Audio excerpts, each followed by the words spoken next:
everyone, welcome back on my channel, and this is the most productive routine, which is my after school routine. Even though I was exhausted, but उतना ज़्यादा भी नहीं, तो आई took like थोड़ा सा rest. उसके बाद मैं पढ़ने बैठ गई थी लाइट, क्योंकि जैसे हमारे साइंस ना डिवाइडेड हो चुकी है हमारे स्कूल में, केमिस्ट्री, फिज़िक्स और बायो के अंदर. तो हमें अलग अलग चैप्टर्स उसके कवर करने पड़ेंगे, ठीक है. तो उसके लिए ना मैं अभी पढ़ रही थी light chapter, light reflection and refraction, ठीक है. तो अब इसमें मेरे को बहुत ज़्यादा डाउट हो रहा था कि मैं समझूँ तो समझूँ किससे. प्रशांत भैया के सुपरमेसी भी हमें पता है, मतलब, और रक्षक सर की भी. तो मैंने पहले प्रशांत भैया का समझा, उसमें मेरे को कुछ समझ ही नहीं आया. पता नहीं, मैं अपने दिमाग की घंटी बंद करके बैठी थी, कुछ बज ही नहीं रहा था मेरे दिमाग के अंदर. इसीलिए आई वाज लाइक नहीं, मेरे को समझ नहीं आ रहा है. उसके बाद आई टुक रक्षक सर का lecture, but to my surprise मेरी बुद्धि तब भी बंद थी और मेरे को रक्षक सर का पढ़ाया भी समझ नहीं आया. ये तो भाई मेरी लाइफ में कभी हुआ ही नहीं था, क्योंकि 9th में मैंने फ़िज़िक्स के लिए रक्षक सर को ज़्यादा प्रेफर किया था. तो मेरे को रक्षक सर का हर एक शब्द जो वो समझाते थे मेरे को समझ में आ जाता था. अब मैं पड़ गई भाई चिंता में, मेरे से तो कुछ हो ही नहीं रहा भाई. लाइट का मेरे को कुछ समझ ही नहीं आ रहा. एक्चुअली मेरी एक गलती हो सकती है जो मैंने की थी, वो है मेरे बेसिक्स क्लियर ना होना. ये जो 10th की साइंस है ना, वो 7th और 8th के अपग्रेडेड वर्जन है ना.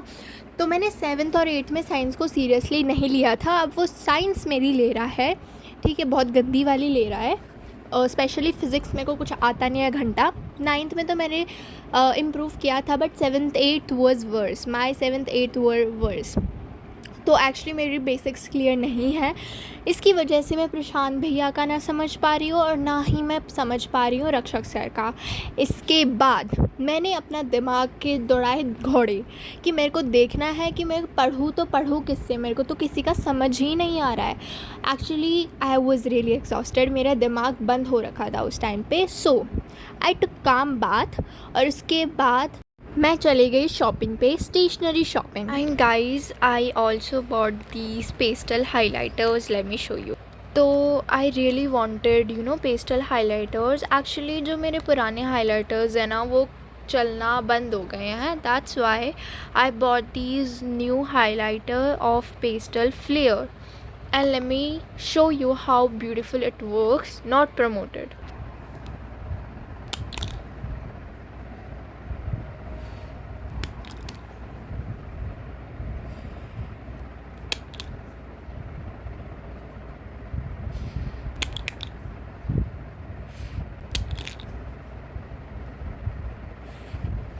These are the colours. और ये वाला, इसमें सबसे अच्छा मेरे को ये वाला लगा, which I call purple, but my mother told me that this is lavender. इसके बाद I calmed myself again. मैं हो चुकी थी, ठीक है भाई. मेरी stationery shopping is my therapy, ठीक है. तो उसके बाद मैं लेने गई थी highlighters, as you saw it.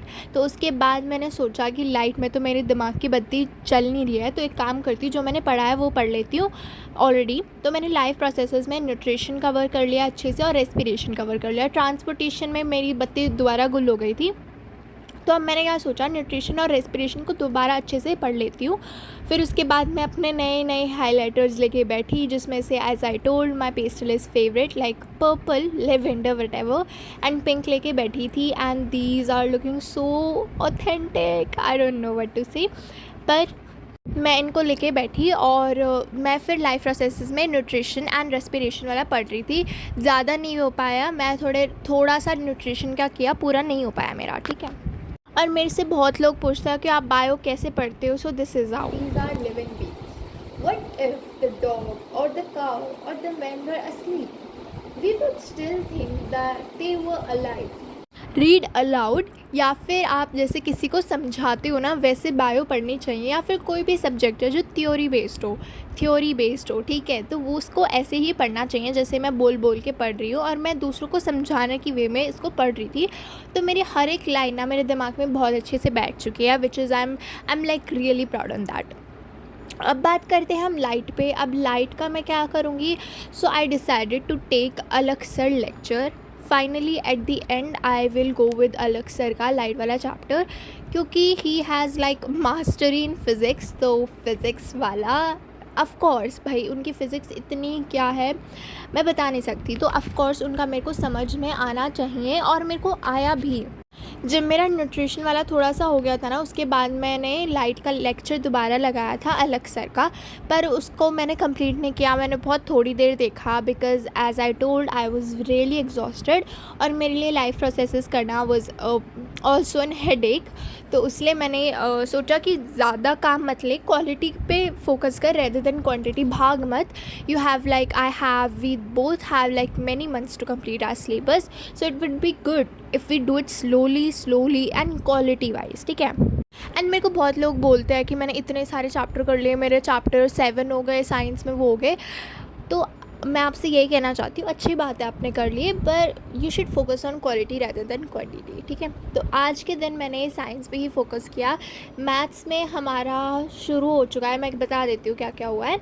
Maths में तो हमारा अभी चैप्टर नंबर 1 के इंट्रोडक्शन वगैरह चल रहा है, सोशल में हमारा डेवलपमेंट हो गया, इंग्लिश में चैप्टर तो ऐसे चलते रहते हैं, मैथ्स में हमारा हो गया, साइंस में हमारी अलग अलग टीचर्स हैं तो उन्होंने अपना अपना सब्जेक्ट शुरू कर दिया है और अच्छा खासा स्कूल में पढ़ाई कराई जा रही है। सो या और मेरे को कमेंट सेक्शन में बताना कि आपने कैसा कैसा सिलेबस कर लिया। और मेरे को आपको एक और इम्पॉर्टेंट चीज़ बतानी है, I will be little inconsistent on my YouTube channel because I will be going Himachal, हाँ, जहाँ पर हिमानी दी बसती हैं, वी ऑल नो हर। तो देखो उनका एड्रेस नहीं पता, नहीं तो मैं उनके घर में घुस जाती, like with all due respect मैं उनके घर जाती, but there is no address, नहीं होना चाहिए भाई यूट्यूब पे। पर मेरे को इतना पता है वो हिमाचल में रहती हैं। आई वुड बी ग्लैड कि अगर वो मेरे को कहीं मिल गई तो भाई मेरी बल्ले बल्ले हो जाएगी, पर कोई बात नहीं, लेट्स डोंट थिंक दैट। तो मैं जाने वाली हूँ Himachal Pradesh for a week, तो मेरी एक हफ्ते की वीडियो आई डोंट नो आएगी नहीं आएगी, I really don't have any clue, ठीक है। उसके बाद एक और मैं इसी महीने में मुंबई जाऊंगी, तो वो कब जाऊंगी वो मैं आपको आने वाले व्लॉग्स में बता दूंगी। So make sure to subscribe my channel.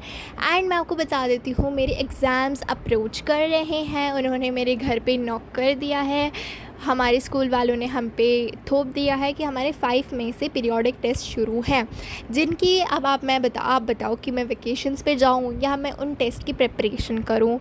Actually करनी तो चाहिए टेस्ट की प्रिपरेशन, पर देखो लोड नहीं लेना चाहिए, ठीक है। इट्स जस्ट 10th, मेरे को पता है मैं 11th-12th में बाहर इतना नहीं घूम पाऊँगी, सो 10th इज़ जस्ट चिल। मेरे को ये सीनियर्स ने एडवाइस दिया है, that's why I am applying this in my whole life, in my whole 10th grade, क्योंकि मेरे सीनियर्स ने कहा है 11th-12th में भाई तुम बहुत स्ट्रेस लेने वाले हो, तो जितना भी घूमना मस्ती फ़न वो सब 10th में कर लो। सो ठीक है भाई, जैसे सीनियर्स बोलेंगे मैं तो वैसा करूँगी, क्योंकि they have the experience, right. और इसका मतलब ये नहीं है मैं बस घूमती रह जाऊँगी, एक स्टार्टिंग का महीना थोड़ा सा अनकंसिस्टेंट रह लूँगी तो कोई बात नहीं, I have like so many months. और इससे ना एक प्रेशर भी आएगा मेरे ऊपर कि सब लाइन में आगे चले गए और मैं पीछे रह गई हूँ, जिससे मैं और मेहनत करूँगी अगले महीने में। अभी मैं पढ़ रही हूँ, इट डज़ नॉट मीन, तो हमारे क्या होगा ना, एक महीने में एक चैप्टर होगा, एक महीने में 2 होंगे, तो वो अभी मैं इस महीने में कवर अप करने की कोशिश करूँगी। और मेरे को आपसे ये पूछना है, please tell me in the comment section कि जो हमारे पीटी ना 1 हफ़्ते में होंगे, तो क्या मैं उस पूरे हफ़्ते की छुट्टी दोबारा से ले लूँ और जितना भी मेरा पीछे छूटा है सारे बैकलॉग मैं उसमें कवर कर लूँ। बैच के बैकलॉग्स की तो मेरे को कोई फ़िक्र है नहीं, वो तो मैं कार में भी देख लूँगी जिसमें हम ट्रैवल करेंगे। मेन है स्कूल की दिक्कत, क्योंकि कोचिंग में अलग अलग लेक्चर्स लगते हैं और स्कूल में अलग, तो बस उसकी दिक्कत है। मेरे को बताना है आइडिया कैसा है कि मैं पूरे पीटी के 1 हफ़्ते की छुट्टी ले लूँ, आप मेरे को कमेंट सेक्शन में बताना। तब तक के लिए बाय बाय गाइज़, मिलते हैं अगली वीडियो में। Thank you so much for watching.